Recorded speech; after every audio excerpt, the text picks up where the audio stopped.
Assalamualaikum warahmatullahi wabarakatuh. Alhamdulillahi rabbil alamin, hamdan na'imin, hamdan tayyibin, walhamdulillahi alladhi arsala rasulahu bil huda wa dinil haqq liyudhhirahu 'ala ad-dini kullihi wa kafa billahi shahida. Asyhadu an la ilaha illallah wahdahu la syarika lah wa asyhadu anna Muhammadan abduhu wa rasuluh. Allahumma salli wa sallim wa barik ala habibina wa nabiyyina Muhammadin sallallahu alaihi wasallam wa ala alihi wa ashabihi wa man tabi'ahum bi ihsanin ila yaumiddin wa ba'd. Jamaah rahimakumullah, alhamdulillah, pertama kita panjatkan syukur kita kepada Allah Subhanahu wa taala. Pada kesempatan kali ini kita masih diberikan taufik dari Allah untuk bisa berthalabul ilmi. Tidak lain tujuan kita untuk memperbaiki setiap ibadah kita kepada Allah Subhanahu wa ta'ala. Salawat dan taslim tak lupa kita junjungkan kepada Nabi kita Muhammad sallallahu alaihi wasallam beserta para sahabat beliau dan juga orang-orang yang istiqamah menjalankan sunnah beliau. Jamaah rahimakumullah, kita akan lanjutkan pembahasan kita, dan ini di poin yang terakhir atau subjudul yang terakhir terkait bahasan kita tentang masalah wudu. Kemudian setelahnya nanti kita akan membahas tentang bersuci yang kedua, yaitu dengan cara mandi. Mandi yang dimaksud di sini adalah mandi wajib disebabkan karena beberapa hal. Dan insyaallah kalau ini habis maka kita akan langsung masuk ke dalam bab terkait dengan masalah mandi. Taib jamaah rahimakumullah, di sini disebutkan subjudul yang terakhir adalah ma yustahabbu lahul wudu. Jadi ada hal-hal yang dianjurkan untuk berwudu. Ada beberapa perkara-perkara yang jika kita ingin melakukan perkara tersebut maka di sini syariat menganjurkannya untuk wudu terlebih dahulu. Jadi sifatnya bukan wajib tapi hanya anjuran. Apa saja? Yang pertama adalah inda dzikrillahi azza wa jalla. Ketika kita hendak berzikir kepada Allah. Wa yadkhulu fihi mutlaqul dzikr wa qiraatul Qur'an wa tawafi bil ka'bati wa ghairiha.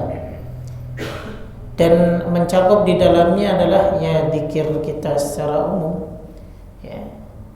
Ketika kita mengucapkan subhanallah walhamdulillah wa la ilaha illallah wallahu akbar, ini masuk ke dalam kalimat-kalimat zikrullah.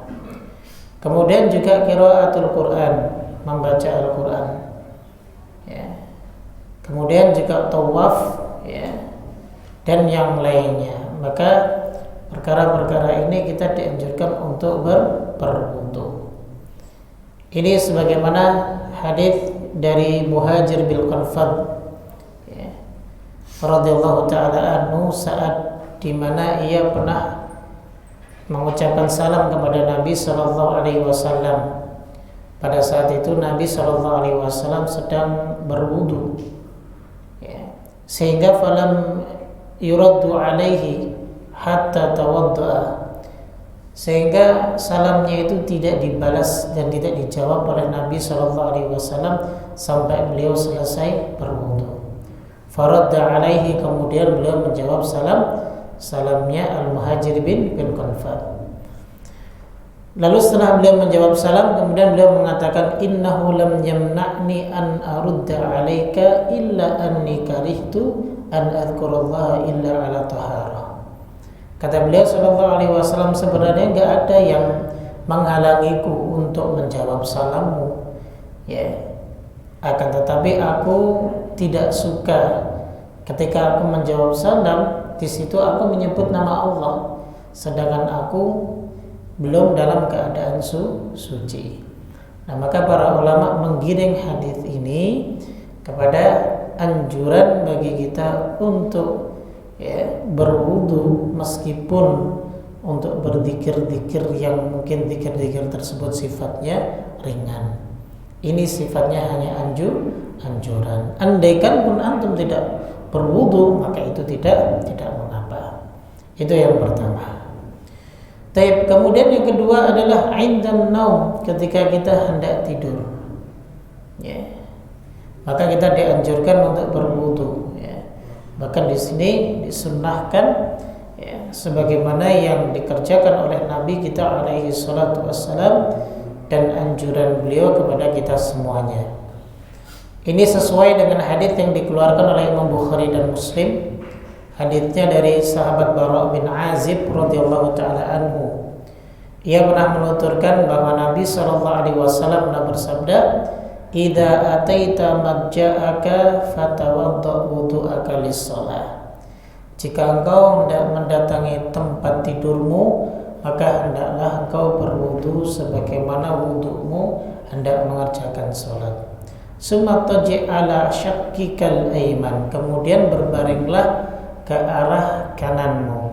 Thumma qul, kemudian berdoalah dengan mengucapkan Allahumma aslamtu nafsi ilaika sampai akhir. Nah, ini kita tidak membicarakan tentang doa hendak tidur ya. Yang kita bicarakan adalah sunnah Nabi Shallallahu Alaihi Wasallam dan anjuran beliau ketika kita hendak mendatangi tempat tidur kita, maka hendaklah kita berwudu sebagaimana kita wudu untuk mengerjakan sholat. Begitu. Ini anjuran yang kedua. Baik. Kemudian yang ketiga jamaah adalah lil junubi idza arada al akla aw syurba aw nauma aw muawadatil jima'. Bagi mereka yang dalam keadaan junub. Jadi ketika kita mungkin sedang dalam keadaan junub, lalu kemudian kita hendak makan atau hendak minum, atau mungkin kita hendak tidur karena terlalu lelah mungkin, atau kita hendak mengulang bersetubuh lagi dengan istri kita, maka di sini kita dianjurkan untuk berwudu lagi. Jadi dianjurkan untuk berwudu. Jadi mungkin ketika kita setelah junub dan kita hendak makan makanan sesuatu, maka di sini dianjurkan bagi kita untuk apa? Untuk berwudu terlebih dahulu. Ini sebagaimana yang dituturkan oleh Ummul Mukminin Aisyah radhiyallahu taala anha dalam sebuah hadis yang diriwayatkan oleh Imam Bukhari dan Muslim. Kata beliau, "Kana Nabi sallallahu alaihi wasallam, adalah Nabi sallallahu alaihi wasallam idza kana junuban, jika beliau dalam keadaan junub, fa arada an ya'kula aw yanama tawadda'a wudu'ahu lis-shalah." Maka ketika beliau ingin makan ataupun hendak tidur, maka sebelum makan ataupun sebelum tidur beliau berwudu sebagaimana wudu beliau ketika hendak mengerjakan sholat. Nah, ini satu hadis yang menunjukkan anjuran ketika kita mungkin dalam keadaan junub sebelum tidur ataupun sebelum makan, maka dianjurkan untuk berwudu. Begitu. Atau dalam hadis yang lain yang ada kaitannya dengan muawadatul jima'. Muawadatul jima' itu ketika hendak mengulang ataupun menambah kembali bersetubuh dengan istri. Mungkin ada seseorang si A sudah bersetubuh dengan istrinya, sudah berhubungan dengan istrinya, lalu kemudian beberapa waktu dia ingin mengulangnya lagi, maka di sini dianjurkan untuk berwudu lagi. Ini sesuai dengan sabda beliau sallallahu alaihi wasallam yang diriwayatkan oleh Imam Muslim dan Abu Dawud, kemudian Imam Tirmidzi dan Nasa'i. Kata beliau sallallahu alaihi wasallam, "Idza ata ahadukum ahlahu," jika salah seorang dari kalian hendak mendatangi istrinya, "Tsumma arada an ya'uda falyatawadda," kemudian di antara kalian ini hendak mengulang kembali mendatangi istri kalian lagi, maka hendaklah kalian falyatawadda, berwudu kembali. Ini hadis tadi sudah kita sebutkan pentakhrijnya, yaitu siapa? Imam Muslim, Abu Dawud, Tirmidzi dan Nasai. Artinya adalah dalam beberapa hal ya, kita ini dianjurkan untuk berwudu kembali ya. Di antara faedahnya ya, salah satunya adalah litansyidil amal. Untuk apa? Untuk lebih semangat lagi ya, agar supaya tidak loyo, jadi seger kembali. Maka ini faedah salah satu yang bisa kita ambil tatkala kita berwudu sebelum kita mengulang sesuatu ataupun ingin melakukan sesuatu saat kita sedang dalam keadaan junub begitu. Karena keadaan orang yang berjunub itu berbeda ikhwan. Kemudian yang keempat jemaah ya, adalah al-wudu'u qabla al-ightisal. Jadi anjuran untuk berwudu sebelum mandi. Yang dimaksud mandi di sini adalah mandi janabah. Nanti akan kita bahas terkait dengan bab masalah mandi. Jadi wudu sebelum mandi janabah itu sunnah. Dia bukan satu kesatuan dari wudu tersebut, dari mandi tersebut, bukan. Ya. Jadi orang tidak perlu berwudu kalau dia memang ingin mandi janabah. Artinya tidak harus berwudu, tapi berwudu lebih baik. Diawali berwudu terlebih dahulu, kemudian mandi itu lebih baik. Begitu. Nah, artinya adalah apa? Bahwa berwudu sebelum mandi janabah ini dianjurkan. Dalilnya apa? Ada dalilnya. Penuturan Ummul Mukminin Aisyah radhiyallahu taala anha saat menjelaskan sifat wudunya Nabi sallallahu alaihi wasallam.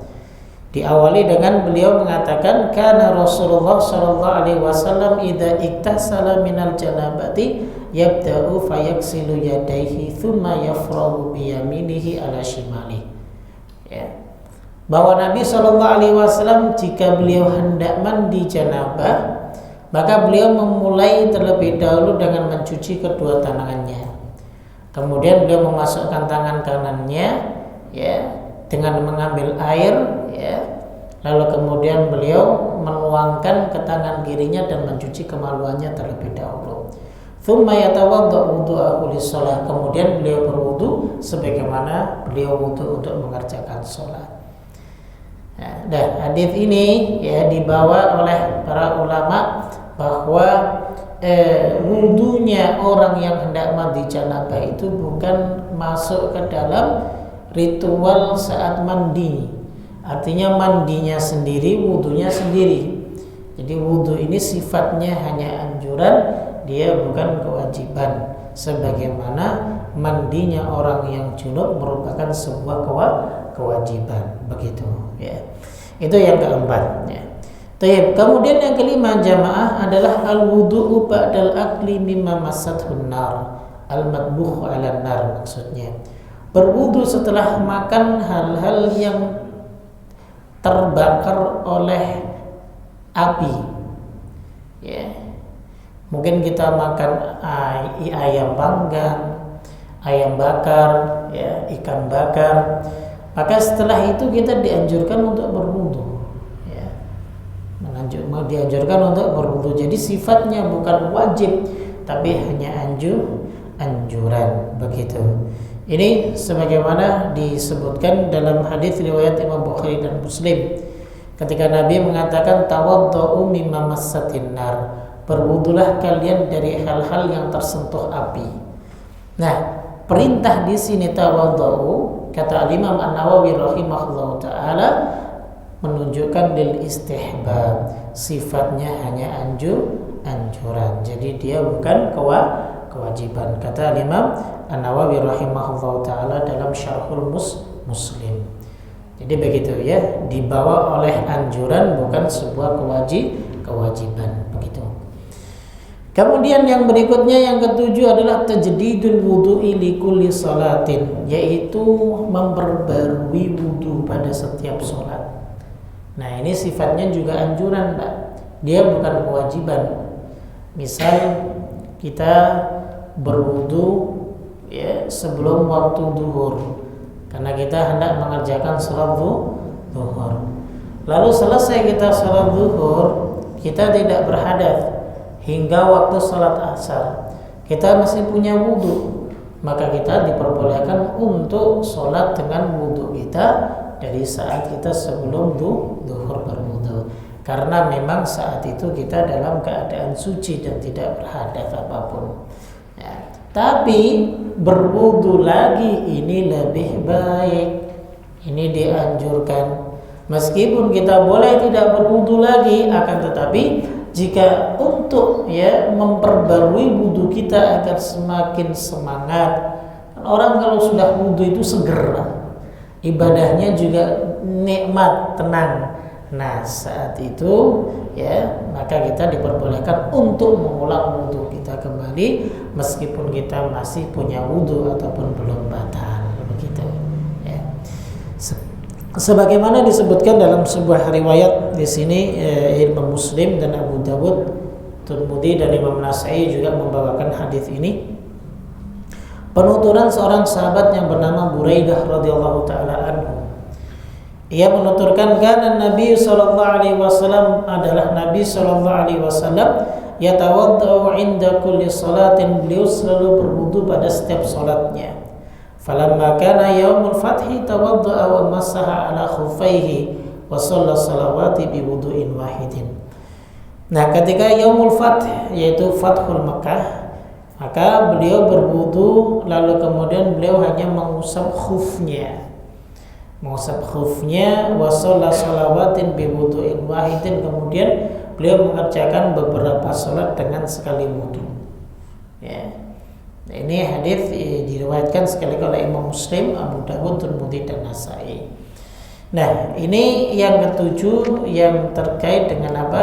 Perkara yang dianjurkan bagi kita untuk berwudu. Kemudian yang terakhir adalah al-wudu'u minal qai', yaitu berwudu setelah kita muntah. Nah, di sini karena ada sebagian para ulama yang menggiring kepada kewajiban seseorang setelah muntah itu kemudian berwudu. Karena memang ada kasus ketika Nabi SAW pernah muntah, lalu setelah itu beliau berbuka, kemudian beliau berwudu. Tapi wudu yang dimaksud di sini adalah hanya keinginan beliau saja, bukan merupakan syariat yang mewajibkan seseorang setelah muntah lalu kemudian dia berwudu. Ini sebagaimana dituturkan oleh sahabat Mi'dan bin Talhah. Dia menuturkan dari bapaknya, menuturkan dari Abu Darda radhiyallahu taala anhu, bahwa Rasul pernah dia pernah melihat Rasulullah qa'a fa aftara fa tawaddaa. Ia pernah melihat Rasulullah mutah, kemudian beliau berbuka. Setelah itu lalu kemudian beliau tawaddu, yaitu berwudu. Begini inilah beberapa hal ataupun 8 hal yang dianjurkan bagi kita untuk berwudu. Nah, inilah jamaah sekalian rahimakumullah, selesailah pembahasan kita terkait dengan masalah wudu. Hingga yang terakhir yang telah kita bahas tentang perkara yang dianjurkan bagi kita untuk wudu. Yang jelas kalau kita rangkum sedikit tentang masalah wudu, para ulama berbeda pandangan dalam masalah gerakan-gerakan dalam mengusap anggota wudu. Tapi sekali lagi di situ perbedaan pandangan para ulama bukan perbedaan dalil. Sifatnya adalah memahami bahasa dalam dalil tersebut. Dalilnya tetap satu, tapi hanya berbeda memahami bahasa dalam dalil tersebut. Sehingga perbedaannya tidak begitu jauh. Makanya siapa yang dia ingin mengambil pendapat yang ditopang dengan dalil-dalil yang lain lebih kuat, maka itu lebih afdal. Akan tetapi tidak menyalahkan pandangan para ulama yang lain jika memang kita memanggil satu pendapat. Misal kita mau mengambil pendapatnya Imam Ahmad, tafadhal, tanpa menyalahkan pendapatnya Imam Syafi'i, kemudian Imam Malik dan Imam Abu Hanifah. Begitu. Disebabkan kenapa? Sekali lagi hanya berbeda tentang memaknai bahasa dalam dalil-dalil tersebut. Intinya di situ. Nah dari situlah makanya para ulama berbeda pandangan dalam mensikapinya. Nah, kita sebagai para penuntut ilmu ya kita mencari mana yang lebih afdol, ya, yang lebih utama dari yang lainnya. Tentunya yang paling utama itu adalah ditopang dengan banyak-banyaknya dalil yang lain. Itu sudah kita sebutkan pada pertemuan-pertemuan kita yang sebelumnya. Wallahu ta'ala a'lam bishawab. Baik, jamaah sekalian rahimakumullah, kita masih banyak punya waktu, berarti kita akan masuk kepada pembahasan terkait masalah taharah hukmiyah yang kedua. Bersuci secara hukmi yang kedua adalah dengan cara al-ghuslu, ya, al-ghuslu. Bedakan antara ghuslu dengan ghuslu, ya, beda harokat tapi maknanya beda. Kalau ghuslu itu mandi, ghuslu itu mencuci, beda, ya, harokatnya beda, ya. Sama seperti wudu dengan wadu, wawunya fathah, airnya. Kalau wudu perbuatannya berbeda, ya, kalau wudu itu airnya, air untuk wudu disebut wudu, ya. Kalau wudu maka perbuatannya. Sama ghuslu dengan ghuslu. Kalau ghuslu itu adalah mencuci, kalau ghuslu adalah mandi, ya. Dan kita sudah tahulah bedanya antara mencuci dengan mandi, kita tahu, ya. Tayyib, pertama kita coba lihat ta'rif pengertian mandi terlebih dahulu. Al-muradu bil ghusli, yang dimaksud dengan ghuslun di sini adalah fi'lul irtisal, perbuatannya, ya. Wa huwa lughatan, dan secara bahasa adalah sayalanil ma'ala syai', mengguyurkan air pada sesuatu. Itu disebut mandi secara bahasa. Nah, adapun wal ghuslu syar'an, secara syariat adalah ifadatul ma'i tahuri ala jami'il badani ala wajhin makhsusin. Saat dimana kita menuangkan air yang suci ke seluruh badan kita dengan cara-cara yang khusus. Karena mandi yang dimaksud di sini yang kita bahas apa? Mandi wajib, bukan mandi biasa. Baik, ya. Begitu ya. Jadi semua anggota badan tersiram dengan air, tidak terkecuali, ya. Tapi kecuali, ada pengecualian juga, tapi nantinya jika memang ada, ya, tempat-tempat ataupun anggota badan yang memang tidak boleh dibasuh dengan air. Andaikan dibasuh dengan air mungkin ada madarat yang akan lebih berbahaya. Nah, itu maka nanti ada uzur, ya, ada uzur ataupun ada rukhsah bagi dirinya untuk tidak mengguyurkan di sebagian tubuh yang memang tubuhnya tersebut, ya, jika diguyur air maka akan menjadikan penyakitnya semakin parah, begitu. Taib. Pertama dari pembahasan mandi di sini, ya, yang akan kita bahas terlebih dahulu adalah hal-hal yang mewajibkan kita untuk mandi, ya. Ini yang dimaksud mandi sekali lagi yaitu mandi janabah. Jadi ada beberapa hal, ya, beberapa hal ataupun perkara yang mewajibkan kita untuk mandi janabah ataupun mandi besar lah istilah kita. Yang pertama adalah khurujul mani ala wajhi sihah, ya, fil yaqdah awin naum. Saat keluarnya mani ketika kita dalam keadaan sehat, ya. Keluarnya mani saat kita dalam keadaan sehat, baik itu dalam keadaan terjaga maupun dalam keadaan tidur. Terjaga itu artinya dalam keadaan kita tidak tidur. Nah, dalilnya adalah dimulai dari surat Maidah ayat 6. Wa in kuntum junuban fatahharu. Jika kalian dalam keadaan junub maka sucikanlah. Makna fatahharu di sini yaitu mandi. Kemudian dalam surat An-Nisa juga ayat 43 Allah Ta'ala berfirman, Ya ayyuhalladzina amanu, wahai orang-orang yang beriman, la taqrabus salata wa antum sukara. Janganlah kalian mendekati salat ya sedangkan kalian dalam keadaan mabuk. Ya, la taqrabus salah maknanya la tusallu, la taf'alus salah. Jangan kalian salat, jangan kalian mengerjakan salat wa antum sukara sedangkan kalian dalam keadaan mabuk. Kenapa? Karena orang yang mabuk bicaranya sudah melantur. Nanti apa yang dibaca ketika dia sholat kalau bicaranya saja sudah melantur. Sehingga Allah syaratkan hatta ta'lamu ma taqulun, sehingga kalian tahu apa yang kalian ucapkan. Kenapa? Orang mabuk biasanya kalau ngomong dia nggak tahu apa yang dikeluarkan dari lisannya. Begitu. Ini salah satu daripada ayat ya, ayat-ayat yang terkait dengan tahapan-tahapan pengharaman khamr. Ya, ayat-ayat terkait tentang tahapan pengharaman khamr.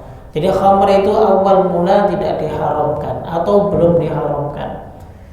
Ya, kemudian turun satu ayat ya dalam surat Al-Maidah ya, wa ithmuhuma, Allah sebut aktsaru min naf'ihima. Memang khamr itu ada faedahnya, tapi ya keburukannya itu lebih banyak daripada manfaatnya. Maka setelah itu turun ayat yang kedua, yaitu larangan kita untuk sholat dalam keadaan setelah minum khamr. Setelah itu baru turun ayat yang ketiga, ya di situ Allah jelaskan fajtanibuhu la'allakum tuflihun dalam surat Al-Maidah. Di sini begitu ya. Kita tidak bahas itu. Nanti kita bahas di bab yang terakhir tentang masalah hudud ya, hukum-hukum terkait dengan para pecandu khamr. Ya. Masih panjang, Pak. Kitabnya ada 4 jilid. Ya. Jadi masih jauh. Ya, setelah ini nanti sholat, setelah sholat nanti baru zakat, setelah zakat kita bahas puasa, setelah puasa kita bahas tentang umroh, tentang haji secara lengkap insyaallah dan detail. Jadi begitu ya. Ya kalau nanti ada mau praktek tentang umroh haji ya silahkan bikin Ka'bah-Ka'bahan di sini ya. Baik, itu dalil dari Al-Qur'anul Karim ya. Kemudian dalil dari sunnah, hadis Nabi SAW pernah bersabda. Hadis ini diriwayatkan oleh Imam Muslim dan Abu Dawud. Kata beliau, innamal ma'u minal ma'. Sesungguhnya mandi itu ya dari air. Sesungguhnya air itu dari air. Maksudnya adalah orang mandi itu ya disebabkan karena air. Maksudnya apa? Keluarnya air. Ya, keluarnya air. Air yang dimaksud di sini adalah air mani. Begitu. Ya, tayyib. Kemudian ya, ada dalilnya berikutnya sebagai penopang dari penguat tentang wajibnya mandi ketika keluar mani. Dan ini pun tidak hanya pada laki-laki, pada perempuan pun sama. Ini sebagaimana penuturan Ummu Salamah, salah satu dari istri Nabi SAW. Qalat, beliau menuturkan, Ja'at Ummu Sulaim, Ummu Sulaim pernah datang. Ummu Sulaim ini adalah istri dari Abu Talha. Ya. Abu Talha ini sahabat Nabi yang dimana masuk meskipun tidak secara langsung namanya disebut, tapi Allah itu senyum dengan perbuatan dirinya dengan istrinya. Saat ada tamunya Nabi ya, yang kelaparan dan Nabi tidak bisa menjamu. Saat itu dijamu sama Abu Talha dengan istrinya.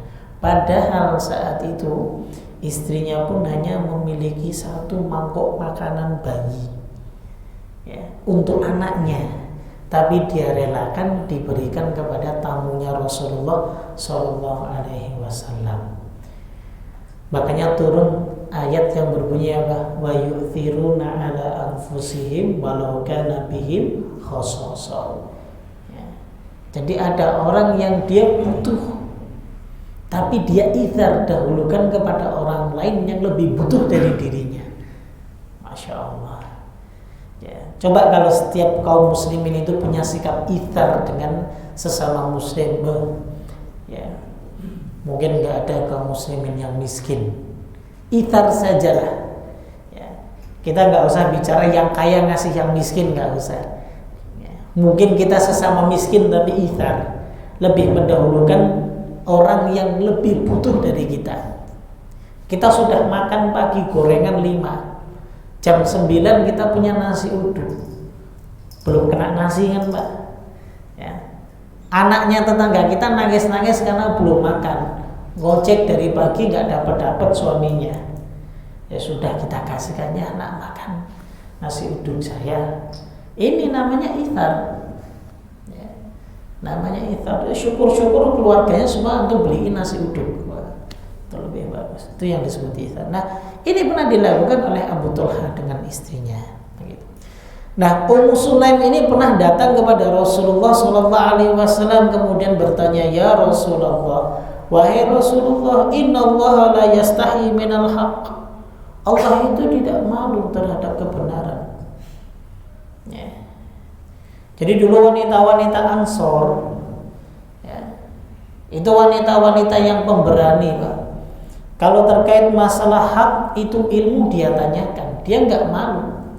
Meskipun itu terkait dengan apa? Dengan urusan kewanitaan, tapi tetap ditanyakan. Ya. Karena ini ilmu din, ilmu agama. Jadi malu itu harus ada tempatnya. Orang malu itu kalau maksiat baru malu. Wong ilmu kok dia malu. Ya, gaya bahasanya Nabi kan apa? Istahyu minallahi haqqul haya. Kalau kalian malu kepada Allah ya benar-benar malu. Lah malu yang dimaksud di sini malu untuk maksiat. Faman istahya minallahi haqqul haya, kata Nabi, barang siapa yang dia benar-benar punya rasa malu kepada Allah, maka falyahfadir ra'sa wa ma hawa wal batna wa ma hawa. Maka dia akan menjaga kepalanya dan ada yang sekitarnya. Kemudian dia menjaga perutnya dan yang di sekitarnya. Ya. Pala yang di sekitarnya ya semuanya panca indera kita, mulut, lisan, telinga. Jangan bermaksiat, malu kalau kamu maksiat. Begitu juga perut dan yang sekitarnya, kemaluan, hati dan yang lainnya. Jangan sampai kau masukkan sesuatu yang haram. Harusnya malu kepada Allah Subhanahu wa Ta'ala dengan sebenar-benarnya malu. Nah, jadi begitu ya. Nah ini Ummu Sulaim tegas, wahai Rasulullah, Allah kan nggak malu terhadap kebaikan. Ia tanya nih, hal alal mar'ati guslun idahiyya ihtalamat. Andai kan ada wanita ihtilam, mimpi basah, kira-kira mandi nggak ya Rasulullah? Kata Ummu Sulaim. Maka faqala Rasulullah sallallahu alaihi wasallam, Rasulullah sallallahu alaihi wasallam jawab, "Na'am ya, idza ra'atil ma." Kalau dia melihat air. Sudah enggak aku dibayangkan kalau mau tanya, ya para suami bertanya sama istrinya, "Pernah enggak mimpi basah?" begitu saja. Kalau saya sih belum pernah tanya, Pak, sama istri saya, ya. Mungkin kalau yang penasaran tanya sama istrinya, "Pernah enggak kamu mimpi basah?" begitu. Tapi jawaban Nabi demikian. Kalau ada wanita yang mimpi basah ya Rasulullah, kira-kira mandi nggak? Ya mandi kalau dia dapati air. Nah di sini disebutkan oleh ulama termasuk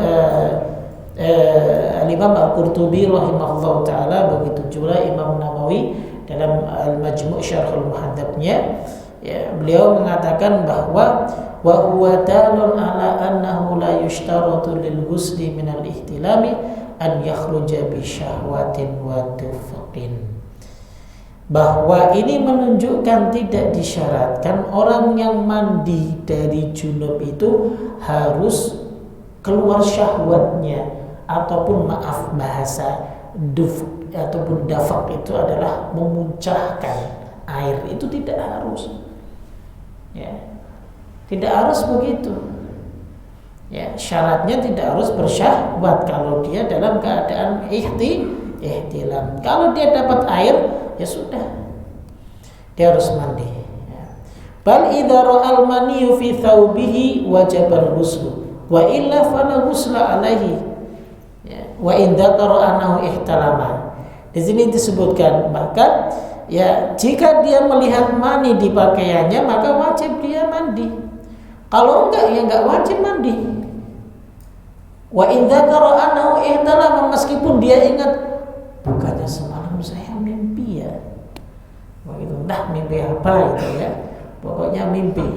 Tapi tidak mendapati air. Ya sudah tidak perlu mandi. Tapi jika mendapati air maka dia harus mandi. Nah, ini kata Imam Nawawi rahimahullah taala, dan juga satu pendapat dari Imam Al-Qurtubi dalam kitab Bidayatul Mujtahid wa Nihayatul Muqtasid. Taib, begitu ya. Ini yang pertama terkait dengan perkara yang kita wajib untuk mandi. Ada beberapa hal ya terkait pembahasan kita yang perlu sekali kita ketahui. Yang pertama adalah al-mar'atu fi kulli ma taqaddama karrajuli sawa'an bisawa. Perempuan itu dengan laki-laki sama dalam masalah hukum. Ya, keluarnya mani ya sama, mandi sama dengan laki-laki. Kemudian yang kedua adalah man sala minhul mani bila syahwat. Barang siapa yang mengeluarkan mani. Ya. Nah, ini ada salah satu kaidah ya, bila syahwatin tanpa syahwat. Sebab karena dia sakit ataupun karena kedinginan. Kan terkadang ya, ada kasus orang yang keluar maninya karena sakit. Mungkin sakit apalah yang sampai menjadikan spermanya itu keluar, ataupun saat dia kedinginan ya. Maka fala ghusla alaihi fi asahi qaulil ulama ya. Dan pendapat yang paling kuat adalah tidak wajib mandi bagi dirinya. Ini pendapatnya jumhur ulama, khilafan li Syafi'i wa Ibnu Hazm. Berbeda dengan pandangannya Imam Syafi'i dan Ibnu Hazm Al-Zahiri. Kalau pandangannya Imam Syafi'i dan Ibnu Hazm Al-Zahiri, tetap dia wajib mandi meskipun tanpa syahwat ketika mengeluarkan mani tersebut. Kedinginan, keluar sperma ataupun mani, maka dia tetap wajib mandi. Ini pandangan Imam Syafi'i dan Ibnu Hazm Al-Zahiri. Begitu ya. Taib. Ini dua hal yang terkait dengan bahasan kita. Yang pertama tentang keluarnya mani dalam keadaan kita terjaga maupun dalam keadaan tertidur. Kemudian yang kedua yang wajib bagi kita untuk mandi adalah iltiqaul khitanaini walau min ghairi inzalin, yaitu bertemunya dua khitan. Nah, ini sudah kita bahas kan, bagi wanita itu hukum khitan. Dengan hadis ini menunjukkan wanita itu khitan wajib. Tapi pendapat yang kuat ya, khitan bagi wanita itu sifatnya anjuran. Kita sudah bahas itu dalam apa? Sunnah-sunnah fitrah ya. Nah, di sini istilah yang disebut oleh Nabi SAW khitanain. Karena dalilnya apa? Dalilnya dari Abu Hurairah radhiyallahu taala ya. Kata Nabi SAW, idza iltaqa al-khitanain ya. Jika bertemunya dua khitan, ai kemaluan zakar dan farj, milik laki-laki dan milik perempuan, faqad wajibal ghusl, maka wajib baginya untuk mandi. Itu. Tayyib. Nah, di sini dijelaskan oleh ulama bahwa idza ghabat hasyafatu dzakarir rajuli fi farjil mar'ati, jika ujung zakarnya laki-laki itu sudah masuk ke farjnya perempuan ya. Ini bahasanya agak disensor sedikit Pak, pakai bahasa Arab ya, karena ada anak-anak di sini ya, begitu ya. Jika ujung zakarnya laki-laki itu masuk ke farjnya perempuan, maka wajib bagi keduanya untuk mandi meskipun tidak keluar maninya. Ini sesuai dengan hadis Nabi yang diriwayatkan oleh Imam Bukhari dan Muslim. Kata Nabi SAW, idza jalasa baina syu'abihal arba' jika sudah bertemu 4 selangkangan, ya, 4 paha, maaf ya, jadi 2 selangkangan sudah bertemu, maka thumma jahada, kemudian dia bersungguh-sungguh, maksudnya dia berjima, faqad wajibal ghusl, maka wajib bagi keduanya untuk mandi, wa illam yanzil, meskipun tidak mengeluarkan mani, begitu ya, gitu. Kemudian ditambah dengan hadis yang lain, hadis yang diriwayatkan oleh Imam Muslim dari Ummul Mukminin Aisyah radhiyallahu taala anha. Ada seorang laki-laki yang bertanya kepada Nabi sallallahu alaihi wasallam tentang seseorang yang dia menjima istrinya, ya. Kemudian dia tidak bergairah. Ya. Artinya adalah sudah dukhul, sudah masuk, tapi setelah itu malas. Dia nggak terusin tuh. Ya, nah keadaan yang seperti ini bagaimana? Apakah keduanya tetap mandi? Maka Aisyah jalisah, saat itu Ummul Mukminin duduk. Maka oleh Rasulullah Shallallahu Alaihi Wasallam, maka Nabi Shallallahu Alaihi Wasallam menjawab, inilah af'alu dzalika wa ana wa hadhihi tsumma naktasil. Kami juga pernah melakukan seperti itu. Tidak kami teruskan. Saya lakukan dengan istriku ini, kata Rasulullah Shallallahu Alaihi Wasallam. Tsumma naktasil, kemudian kami mandi. Pokoknya kalau sudah ujung dzakar laki-laki sudah masuk ke farjnya perempuan, maka wajib keduanya untuk mandi meskipun meskipun tidak mengeluarkan mani. Nah begitu ya. Nah, kemudian Imam An-Nawawi menegaskan wa hadza la khilafa fihi al-yaum, dan ini sudah tidak ada lagi perbedaan pandangan, ya. Sekarang ini sudah tidak ada lagi, ya. Tapi memang dulu, ya, sebagian para sahabat itu memiliki beberapa pandangan yang berbeda, ya. Wa man ba'dahum, dan setelahnya. Lalu kemudian setelah itu terjadilah kesepakatan yang telah kita jelaskan tadi. Itu kata Imam Nawawi rahimahullah taala. Nah, ya. Itu yang kedua terkait dengan kewajiban seseorang untuk mandi. Kemudian ada beberapa masalah di sini, ya. Sudah masuk Isya? Belum ya?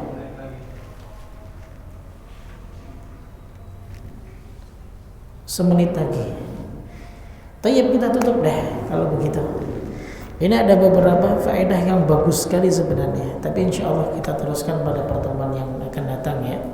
Karena ini terkait dengan beberapa kasus-kasus yang mungkin terjadi pada kita ataupun terjadi pada orang-orang di sekitar kita, kemudian kita diskusi dengannya. Mungkin ini nanti bisa menjadi solusi dari kita buat mereka yang mungkin mereka malu untuk menuntut ilmu, masih malu-malu terkait masalah menuntut ilmu, bergabung dengan kita. Wallahu ta'ala a'lam bishawab. Baik, ada yang ditanyakan Pak terkait bahasan kita hari ini? Mungkin silahkan. Naam. Waalaikumsalam. Berkaitan dengan yang pertama, makanan yang dibakar, anjuran makanan bakar itu apa termasuk yang digoreng atau direbus atau kena api juga? Tayyib, yang tersentuh api langsung, ya. Kalau yang terbungkus, kalau sekarang kan ada model pakai apa, aluminium oil, itu tidak langsung tersentuh api. Ini yang langsung tersentuh api.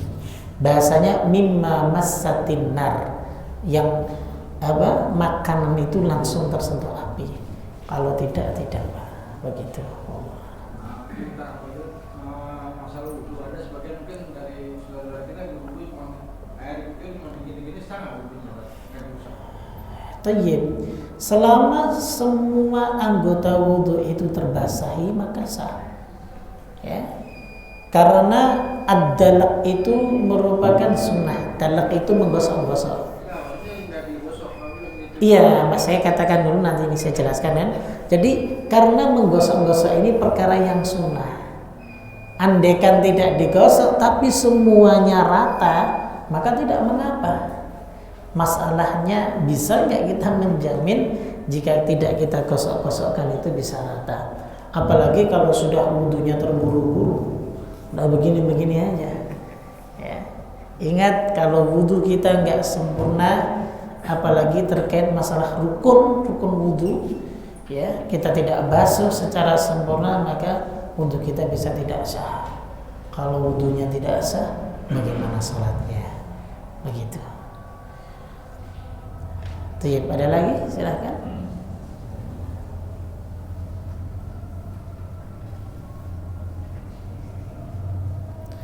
Alhamdulillah. Kalau nggak tanya itu ada dua kemungkinan. Mungkin sudah paham atau nggak paham sama sekali, atau malu ya.